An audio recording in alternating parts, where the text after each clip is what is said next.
कदली chop करिया आसंतु देखंतु दुईटे कदली आनली। हाय फ्रेंड्स नमस्कार आसंतु मु आज कदली चॉप करची नुआ रेसिपी देखिबा। देखंतु दुईटी कदली आनिले ताको भल भाबे काटी दबा हमें धोई किरी काटी दे के लूण हल्दी गोळे देनी। ए बाउनले मु बेसन गोळे देइची खाया सुरा पड़ला हलदी पकेइली लूण पकेइली तेल बसई बाउन को गरम कली। देखंतु सब को पकेई देली गरम हे गला हे गला। एबे कोन करबा मैं कदली की गोटे गोटे करके छाणीबा।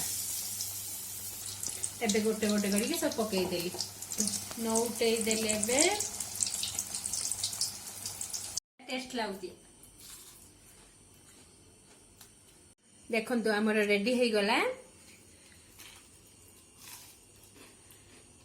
बढ़िया टेस्ट लागुची। आपण माने भी घरे बागेई करी एमती खातु। रहुची नमस्कार।